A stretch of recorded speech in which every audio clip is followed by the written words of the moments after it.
So we're waiting, we're getting ready for several discussions. I don't know what these things, the different aspects of jewelry.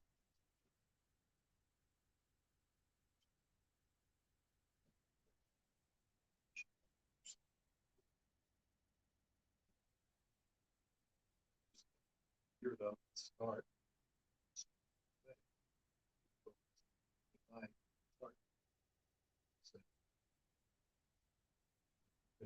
Finish 5 minutes, then we can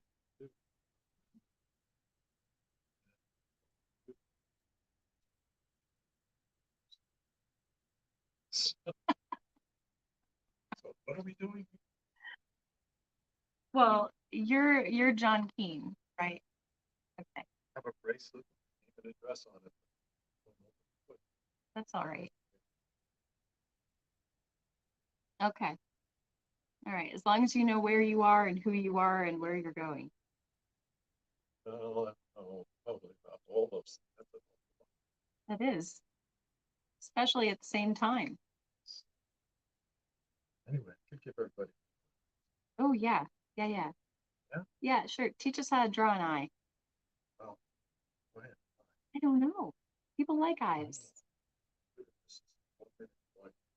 Okay. That I give a lot of people.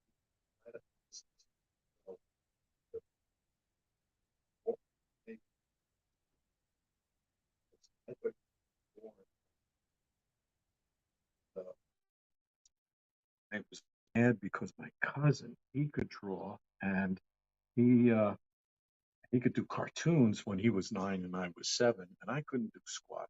And I thought he was born knowing how to do that, and I would try to do it, it wouldn't work. I didn't know you had to practice, and you just had to learn a few rules that nobody was born learning how to draw. They had to learn, and it's not tough. Now, I could draw for you what I used to draw, thinking, no, I'm not this, but if I drew a face, let's say right here, this is what I used to do. And here's some hair, a tooth or two, nostril. That's how I used to draw a face. Show him the face, John. Oh, I didn't think it was. Oh, is it? Oh, your hand. My hands. See that? That's pretty good. You know who that is? But if anybody told me that you measure or proportions, so I drew a dot here. You draw a dot here and a dot here for the inside, dot here and a dot there for the inside and outside of the other. Dot at the base of the upper lip, lower lip, sides of the lip, in, top of the head. See, isn't that pretty? Anyway, once you do the mechanics of it and you try to draw the same face, all of a sudden, magic party. Nose, squiggle like that, and then the lips, into the chin. All of a sudden, we have a totally new thing. And there's a big difference between this and that. This is more proportional. Actually, it isn't. But nobody can draw just like that. You have to either practice millions of these or measure who you want to draw. These measurements are exactly right. That will look like the person you're drawing.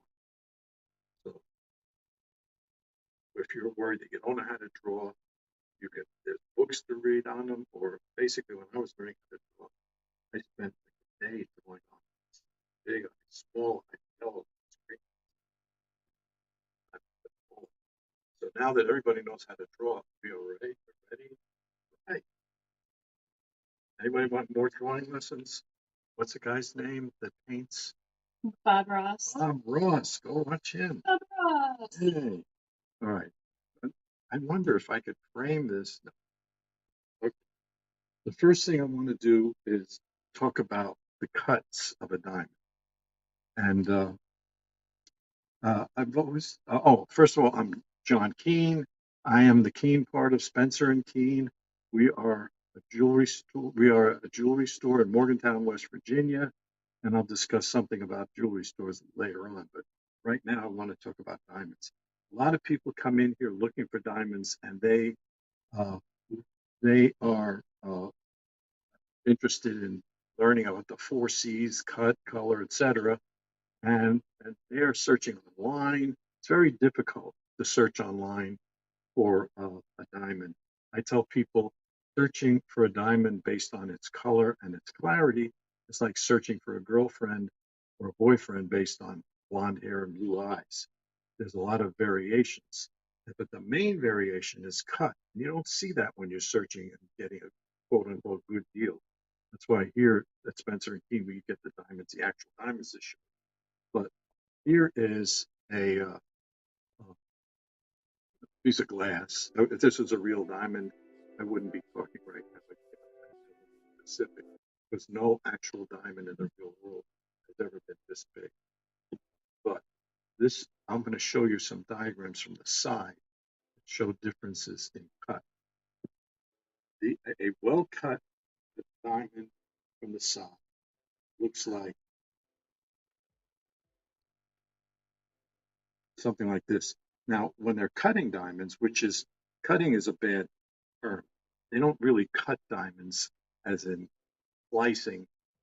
They put the diamonds at the end of a stick. Well, it's a very computerized thing, but they take the diamond, they glue it to the end of a stick, and then there's what looks like a record turning, and you lean the diamond on it for a minute, and it gets a facet. Then you turn it, and it gets another facet, and you turn it again. The computer discerns the different angles. Well, these two angles here, you can see them, are the important ones uh, in terms of a well-cut diamond, light cut, poorly cut. There are two options that are. One would be very shallow diamond. I'm exaggerating, but it looks big. This diamond is a half a carat. That's a carat, but they'll both look from the top the same thing. But when light comes in to this diamond, it goes all the way through and doesn't come out, and this will look like a piece of glass. It just looks no sparkle. So a deep cut right here too. Oh, I'm drawing terribly. Can you see that? Yeah. Deep cut diamond, light comes in, bounces off here and comes out the bottom. And in this case, it will look like a dark thing. It won't sparkle, it will look dark. But in the well cut diamond, light comes in, bounces off here, comes out again. And so the light bounces right out the top and has maximum sparkle, maximum everything. If you put these three diamonds in a row, couldn't do that for you. I don't think it'd show up well. They would look like three totally different things, and this one would sparkle like crazy. And so that's it about cut. There are other things that affect the looks of the diamond, like uh, fluorescence and things like that. But basically, the cut is the most important thing in the look of a diamond. It can be clear with no inclusions in it, but uh, an inclusion basically, if this is a 1 carat diamond magnified 100 times in different numbers of inclusions, I mean, if it even had a bunch, with the naked eye, you don't see those. So it takes a high magnification to see them. But I'm going to go into clarity at a different discussion. But the cut was the main thing I wanted to do. And that basically is all I want to say now about cut for now. And about how the difference is because the color and the clarity don't have half the effect on the sparkle of that diamond. So, okay, we are done with cut, and I want to go into another category. So, cut is by all these nice little dots on this piece of paper. Uh, the next thing I want to talk about that a lot of people come in here about and with various problems is uh, when they bring in their jewelry, we check the prongs. I want to explain to you how prongs are good or bad on a diamond. And basically, do this large. We no longer, oh, yes, we do. I'm going to draw a diamond again. Look at this. This is a diamond magnified a million. Okay. Now, prong on a diamond is, if it's there, basically a prong, I can do it. We're going to draw a prong first. Here's a prong on uncut diamond. And this is a prong before you set the diamond. And what a setter will do is cut a groove in it like this. And then the diamond will then fit in here. The diamond will fit in here. So the prong will have this groove cut in it. And then the top is bent over the diamond. So whole prong looks like this. So this is all prong covering, holding that diamond in. And what a lot of people come in here for is we have to check those prongs. And many times they are worn down. Sometimes they'll be just down to like this. So there's basically nothing holding in. Oh, that's showing up well. Nothing holding in that diamond. Or sometimes the top is gone completely. It ends right here. So we just then have to re-tip or re-prong. We put a prong like this. We put a big glob of gold on there, and you have this again. And putting a big glob of gold in there is easier said than done, but basically we do that. A lot of heat and a lot of expertise because the average person is not going to do well on this. Because putting too much heat is bad for it. But anyway, that's another story. But this is basically we see problems with prongs. Sometimes your prongs are to the other side of a diamond here. Sometimes the prong is up.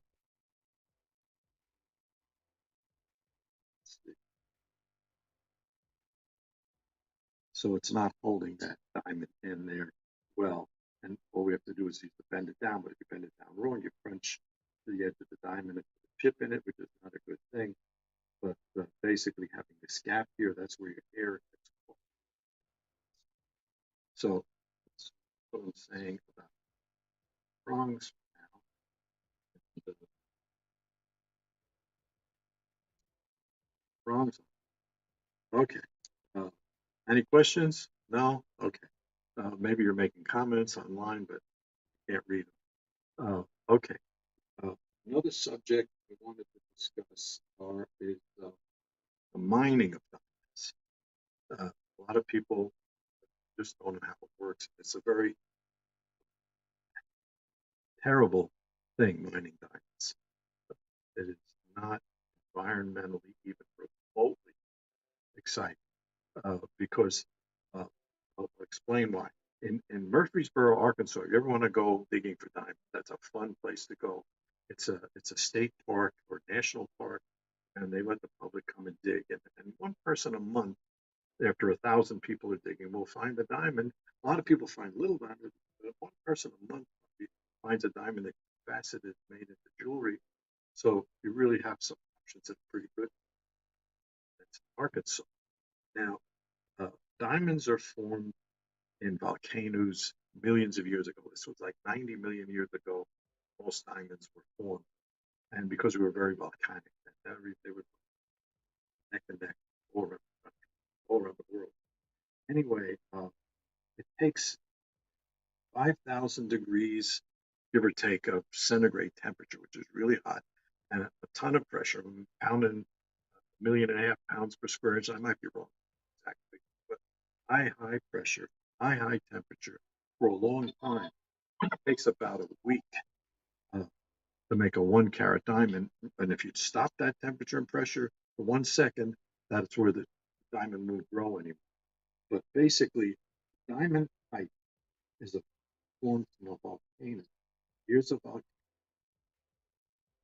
pipe is way down. That's the ground right here, way down under the ground, 5 miles deep is all that temperature and pressure. And then this temperature and pressure forms diamonds if it's got the right kind of rock, magma materials, timberlake. But anyway, that's a scientific thing. But anyway, it's high heat, high temperature down here, 5 miles deep, and then it's up, forms this pipe, forms this mountain, and then it goes down the mountain and spreads around. So all this is full of diamonds, here, all the way there and down there. And then the mountain erodes. Because in over 90 million years, it's leveled land again. So the level land is we have this line and we have this pipe it's called, and this is full of diamonds. Well, full of diamonds means the rock is like granite, so it's granite-like rock, and it it's really hard. And think about how hard.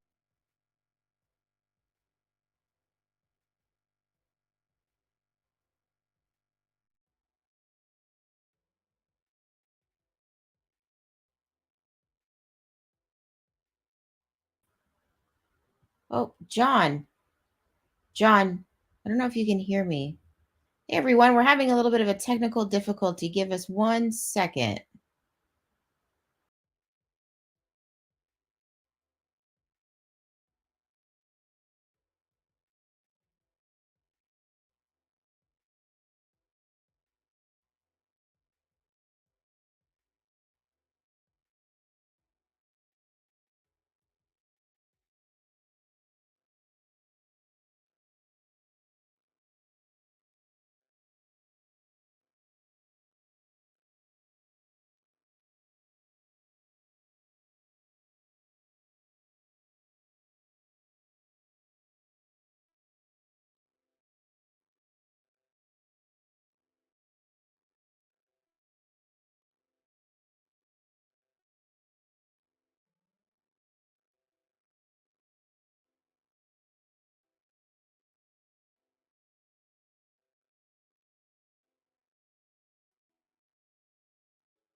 Now, there we go.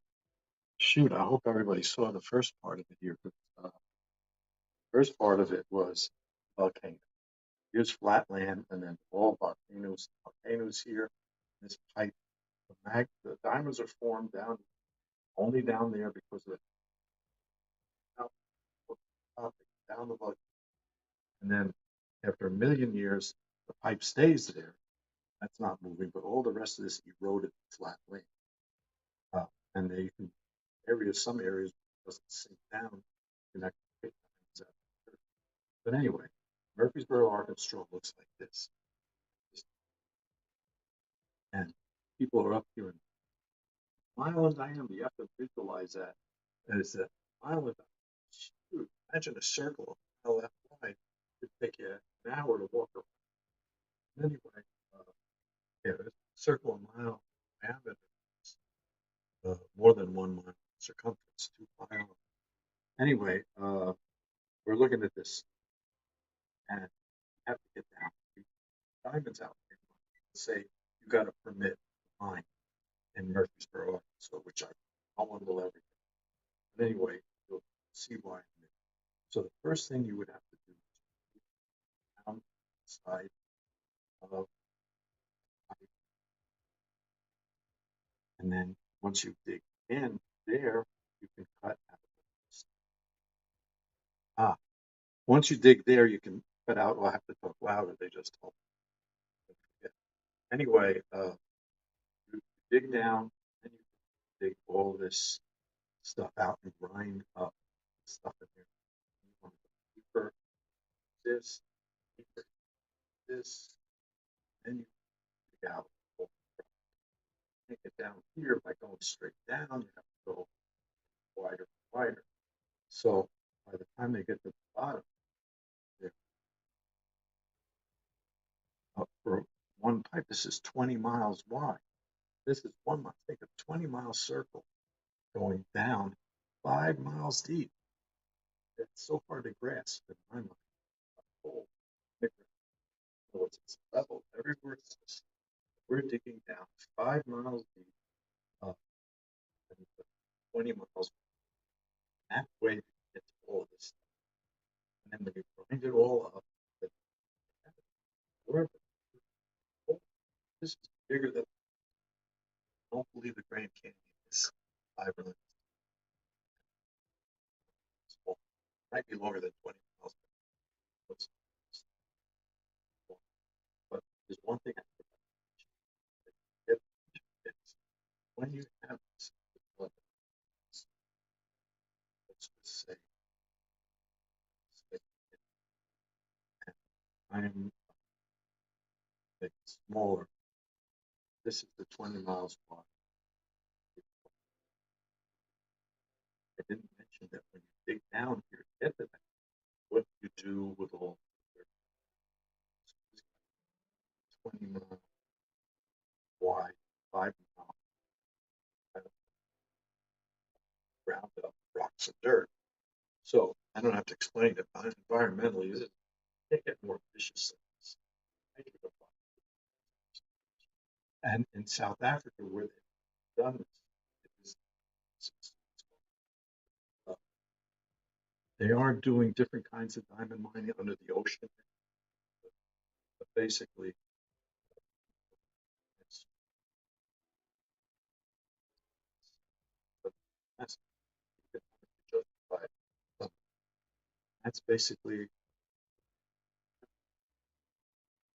How many diamonds do you think are repurposed or reused though versus new diamonds out on the market using that process?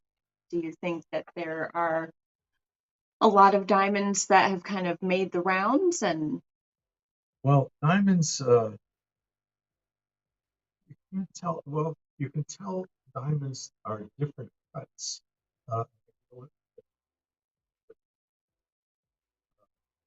but older diamonds are cut differently.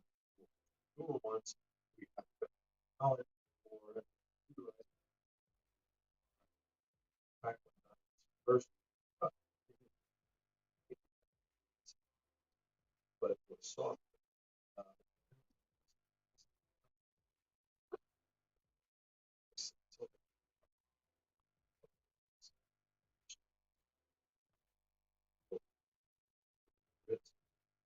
but today,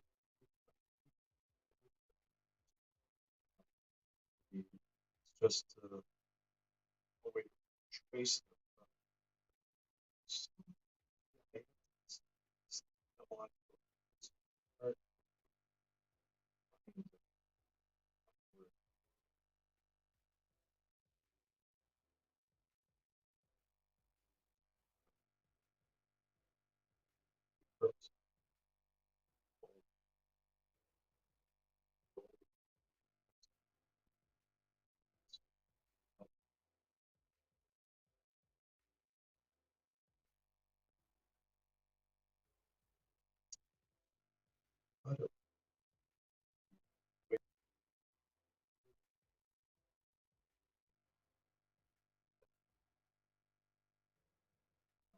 So, so something else I add is Spencer jewelry. I started in this 76.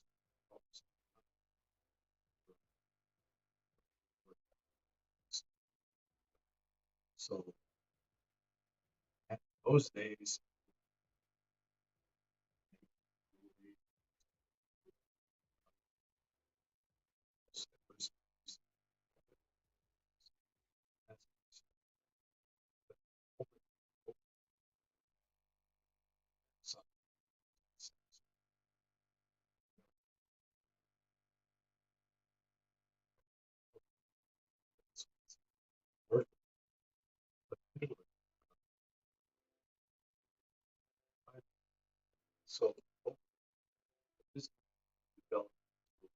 jewelry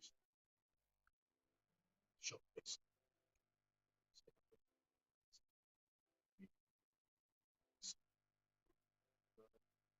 We have goals.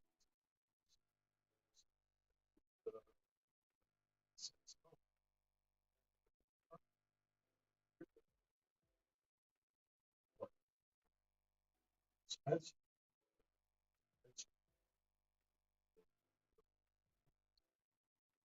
right? All right, I'm talking louder. Gotta look. Anyway, okay. So now the latest iteration. It's daughter's Goldsmith, daughter. She wanted to go.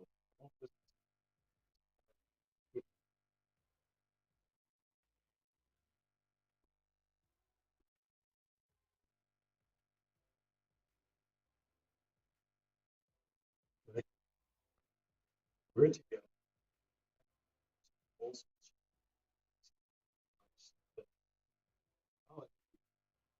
Uh, maybe else. And we're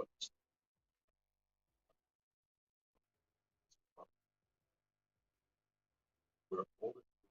Store. Store.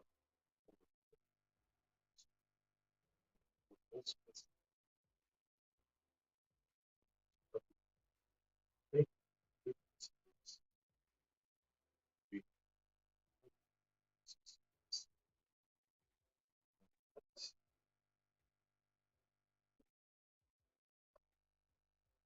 here,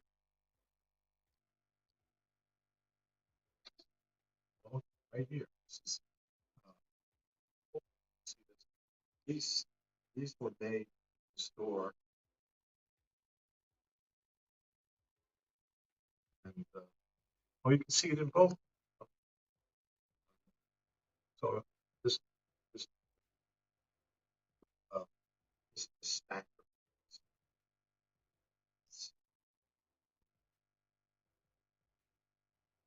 Most so that help finish up this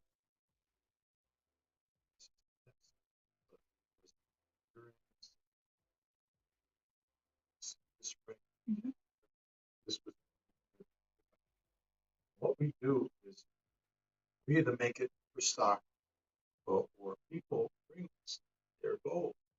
So they bring in their gold. This piece was from a bunch of stuff. They bought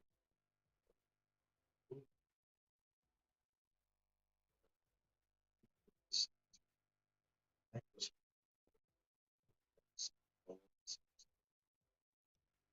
So this is what we all see together. By the way, we bring in all the stones, the pieces, expensive.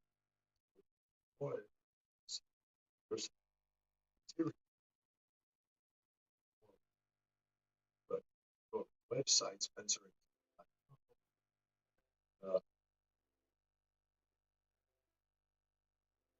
See what that's closer up. What else do I want to say? So we are not a jewelry store. Say this, but basically, Spencer, jewelry store. Person starting a jewelry store will rent this place or this location, part of the Philippines. Wholesalers,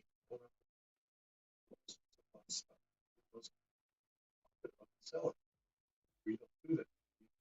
Here,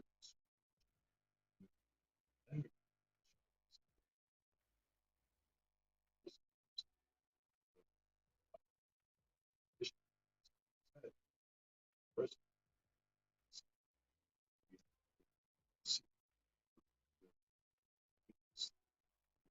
all that forward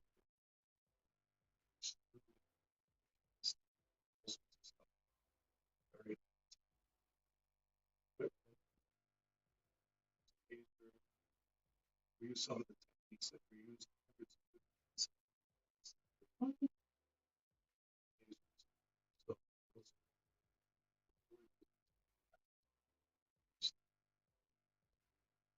So, that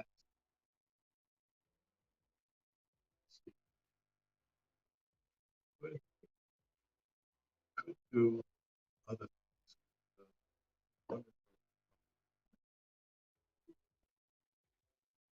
See, we're almost on Monday.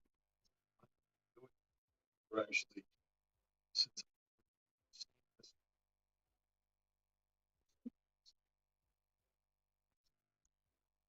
there is one thing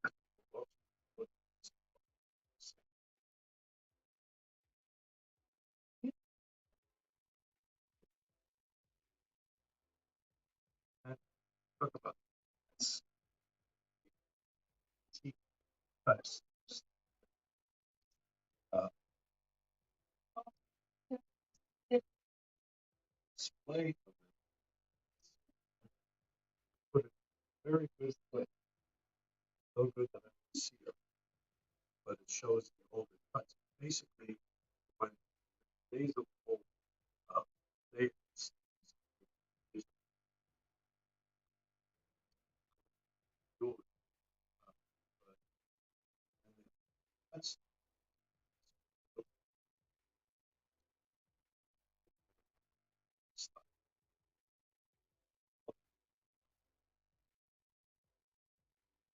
style.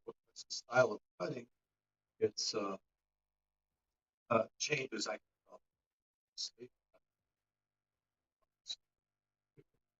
stones from one time back. I brought it out so I can find it. It's in my office. Uh, anyway, it shows the old days. You know, as I tried to explain before,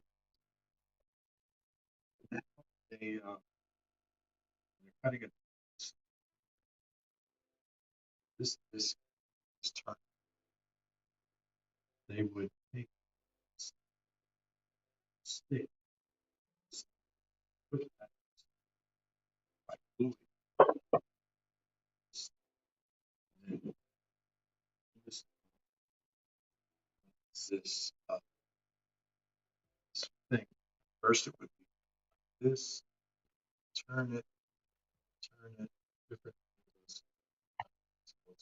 Facets, and you're done. But that's how they do it now. Old days, no, you take it,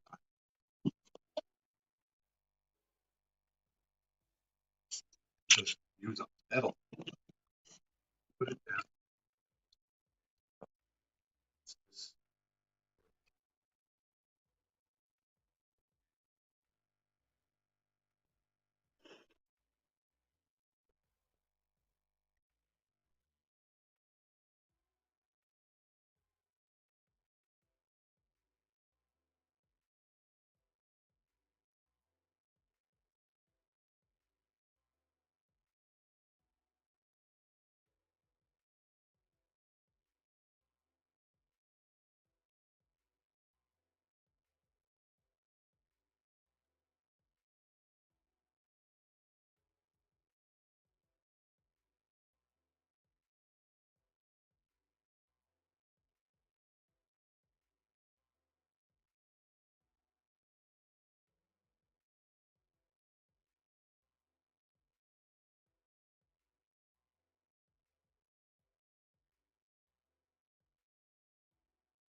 right.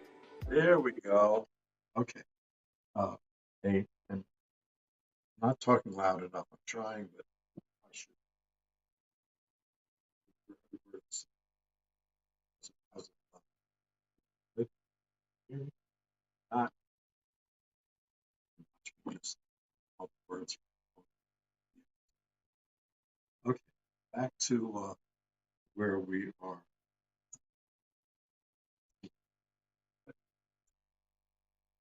The diamond comes in nature as, which is an 8-sided crystal. They look like this, the good ones. There's other kinds of crystals. So basically, we take this crystal today, and instead of using clear, laser, laser cuts to basically over here, and right through it, slice right through it. This one would be the maximum amount of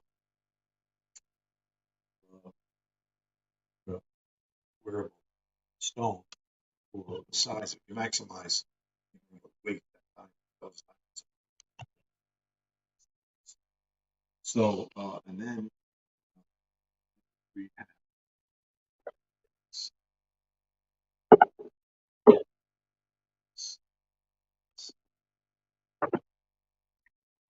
so stage one is the octahedron. And then stage two is slice it right here, and this is the last. And so this is the two pieces. Now this will be one diamond, and this will. Then they take one of them. Next thing they do is they count it. It's a machine that sort of has a wheel on it. You put it on there, and it's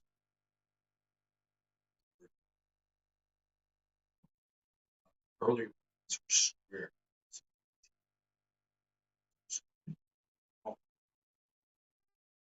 You start fat and the first 5 facets, and 4 facets,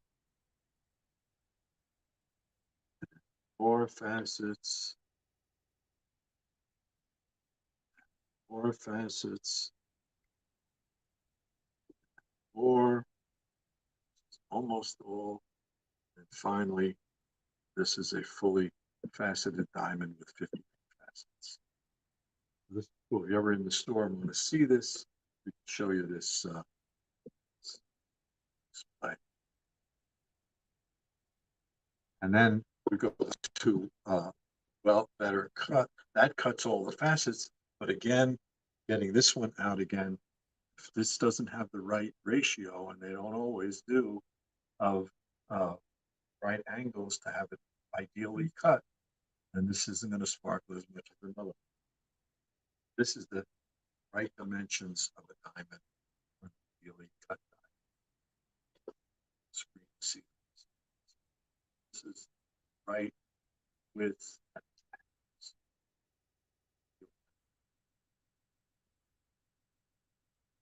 That's cutting.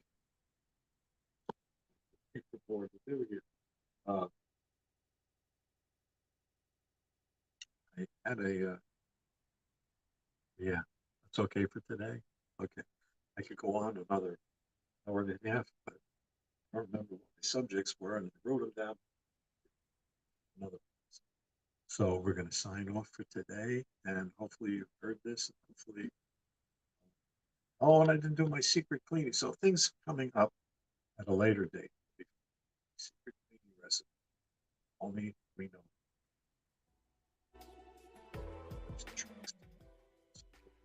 Sign off for the day. So have a good one. Bye bye.